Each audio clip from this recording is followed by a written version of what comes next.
What's up, guys? Welcome back to my Ravenrock Capital channel. So today I would like to share a little bit of really fundamental knowledge of option trading guide.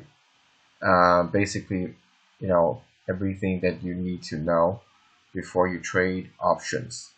So as far as I know, a lot of people right now, they are trading options instead of CFDs, right? A lot of in financial market, a lot of forex traders open their MT4 and maybe MT5 accounts, but basically they're merely trading CFD, which is a difference contract. The meaning of that CFD is basically you're not owning these currency. You're not owning anything, right? Because if you're trading currency, say for example that you're trading dollar yen, or maybe you're trading euro dollar, that supposedly you will have a currency and you will convert to another currency.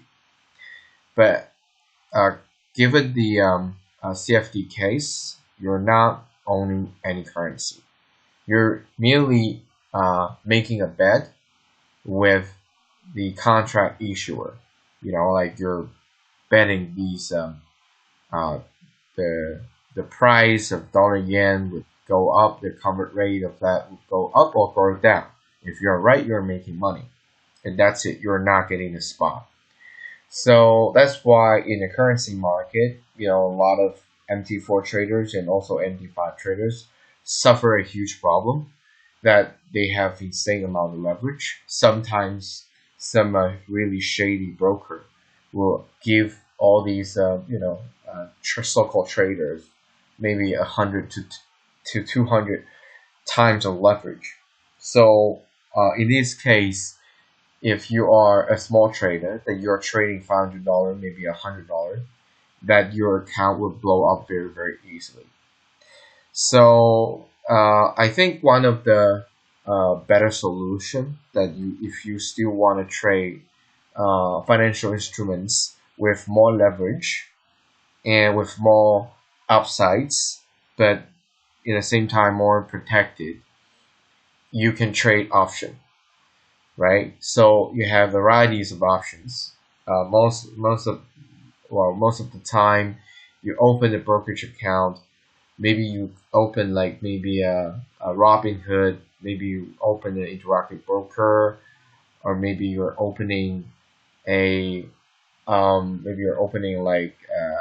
Child Squab, all these kind of brokerage account that you will have access of different options. Sometimes you have access to stock options.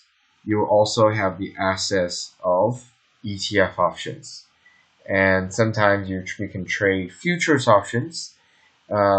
Normally these future options requires more margin because these contracts tend to be more leverage, because they are more expensive, that you tend to pay more as the premium. You're paying more as the for the options.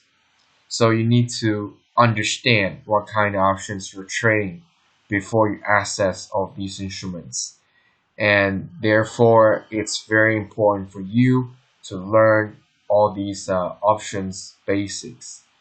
And so today I'll be giving you a very brief introduction of options and how they work in the financial market. So options are a very simple concept, right? If you are trading options, when you're buying an option, it's like you're buying a lottery ticket, right? So imagine that you're buying lottery tickets. Most of the time you pay small sum of the money, and then you maybe have great potential of winning a huge sum of money. So that gives people incentive to keep buying all these cheap lottery, but in return of very small rate and of possibilities of return. But when you're selling options, it's more like you're doing an insurance business, right? You are issuing protection at the same time. In return, that you're receiving cash, you're receiving stable cash, but in exchange of insuring other people's car accident. For example, imagine you're an insurance company. You're insuring this guy. His name is A. So the probability of this A getting car accident, the possibility of that could be very low. And so you decided to insure this guy and provide him with an insurance product. So this guy pays you maybe $5 per week. So when he got, this car hit, he could, he could potentially get an insurance of maybe $5,000, right? So that gives this A very strong incentive of buying protection from this insurance company. So this guy A this guy keeps paying $5 a week, and then as an insurer, you're very happy because $5 per week is a very stable cash flow, right? So given that cash flow, you're essentially acting like a bank. You'll be able to lend all these $5 to factories, businesses that are in need of money, and return you with the interest and with the investment return. So that is the simple concept of buying option and selling option. Just remember, if you are buying option, that you're buying a lottery, right? If you're selling options, if you're an option seller, you're becoming an insurance company. You're exchanging stable cash flow for a very, very low probability of incident that you're, basically protecting other people's tail event. And this is a tail event would be a comparatively more complicated kind of concept.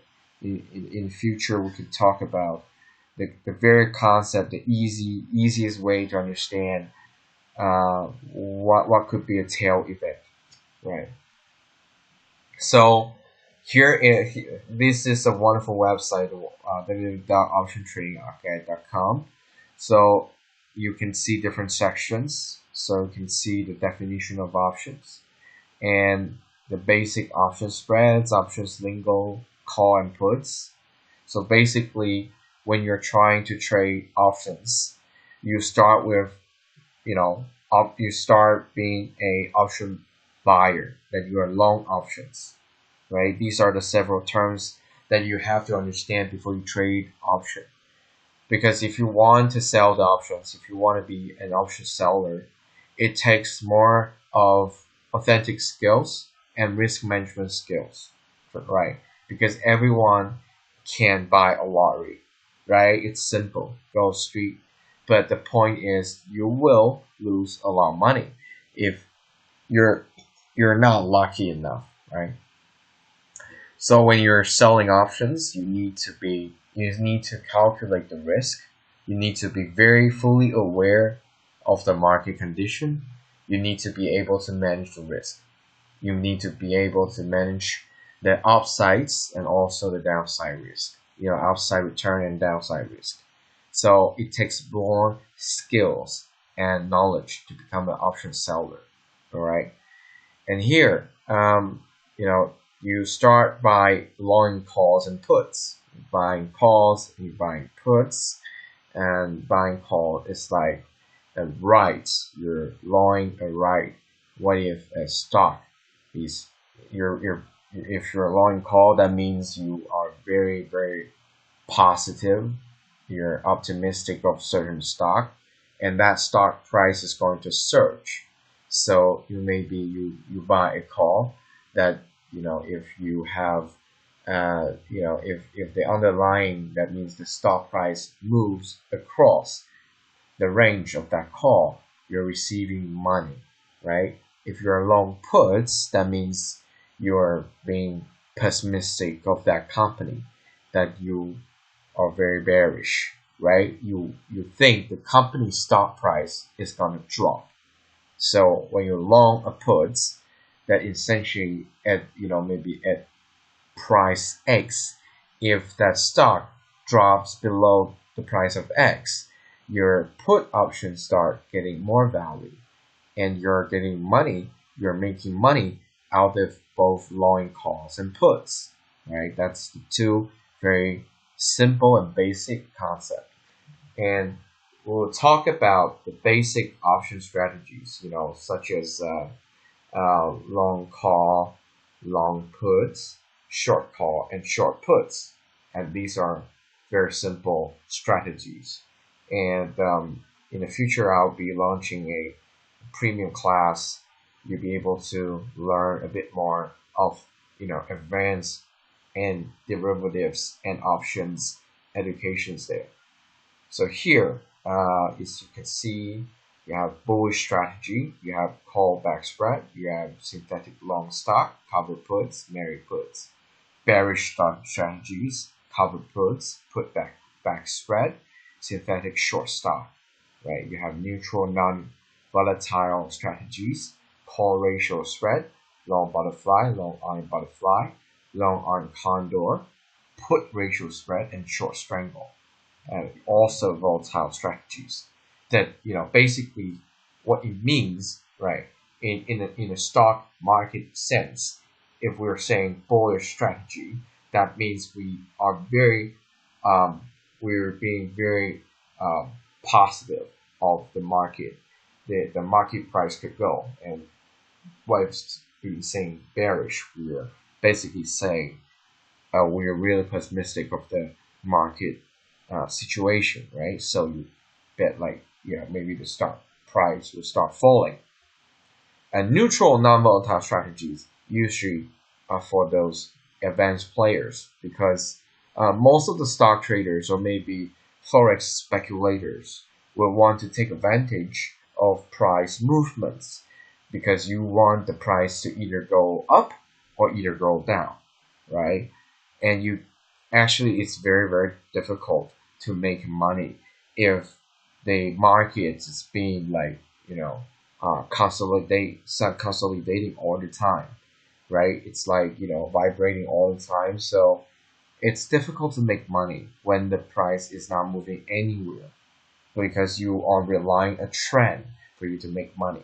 But with neutral non-volatile strategies, that you prefer the stock price, you prefer these stock prices to move at all. You don't want the stock price or maybe the underlying price to stay or maybe to stop to a certain degree, so you can make money.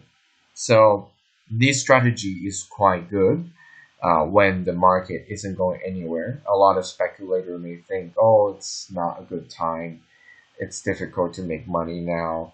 But as an option seller, you're making positive premium out of the market, that you're taking advantage of that. So that's the neutral non-volatile strategies.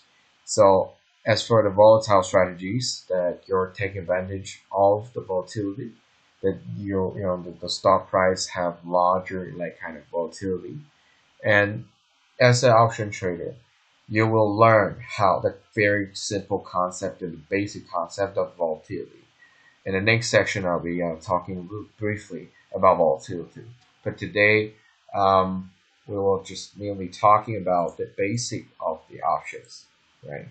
So I just say, what are the options here?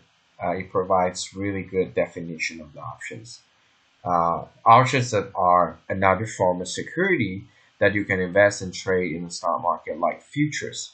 They're considered derivatives or based on normal stocks. In the United States, options are traded via options exchange. The first and biggest of which is the Chicago Board Options Exchange, right? So CBOE is considerably the largest and the oldest stock options exchange. So what did I say? I say if you buy an option, the option gives you the right but not the requirements or obligation. So when to buy an underlying stock at a specified price at a later specified date.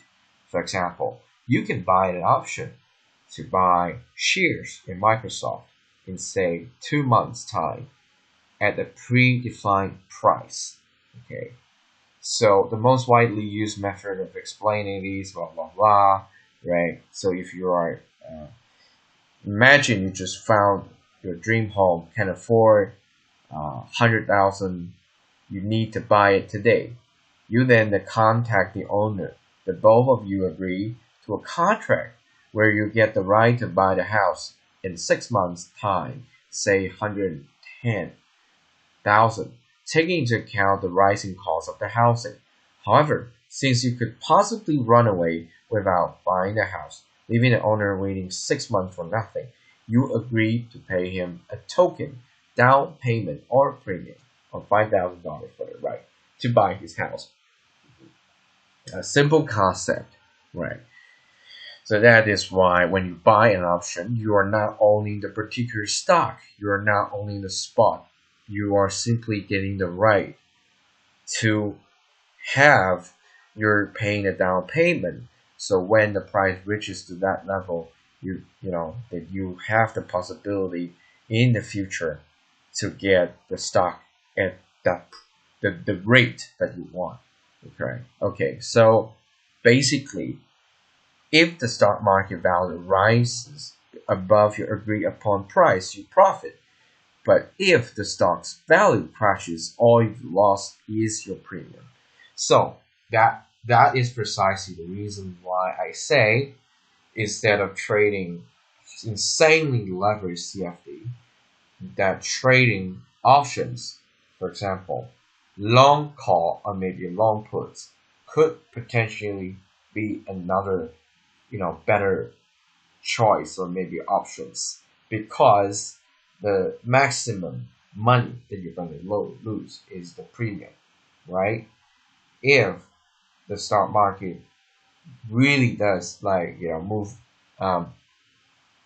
as what you have anticipated, you're making money and with leverage, right? So options is a very, very flexible tool, and it could be very, very safe, and it could be very, very dangerous as well. For example, some people always like to sell naked calls, right? So this is the reason why option trading could be a really good financial instrument if you know what you're doing, right? So this is the very concept of call and also puts. So today I'll be talking about this because some people want me to explain options. So options is a very, very ancient instrument, right? The earliest option is created in ancient Greek by a philosopher, right? I couldn't remember his name. Start with T. I don't know. I think there's TSLA. I don't know. I can't remember his name, but he's an ancient Greek philosopher, right? So he's using this option concept to basically giving the down payments to all the olive producer. So he's making a huge fortune because he's the only guy who controls all the olive machine. So everyone has to go for him for the rights of that olive machine. And he just kind of raising that price, and because he has the right to use those olive machine, so he makes a fortune. So the reason why these philosophers doing this, because there's a businessman who went to him and laughed at him, saying, you philosopher can do nothing, right? We make a lot of money by trading, but you guys are not making any money, so you guys are losers. So these philosophers so angry, he decided that he is going to use his particular talent to benefit from, basically from olive. So he's being like a option buyer of olive, So that makes him a fortune because the olive price goes up because there's a lot of demands of olive, right? But there's not a lot of supply of olive, right? So he makes all the money. So today I am giving you a simple, I don't know if this is a lecture, but I'm giving you a little bit of very fundamental definition of options. So thank you guys for watching. I hope I'll be able to give you another episode, right? Like all these fundamental things you can go back and study, do some Google searching. Please, if you like the content, please subscribe and share and click that like button for me. In this channel, we'll be sharing a lot of information and knowledge of history, politics, finance, technology, you name it.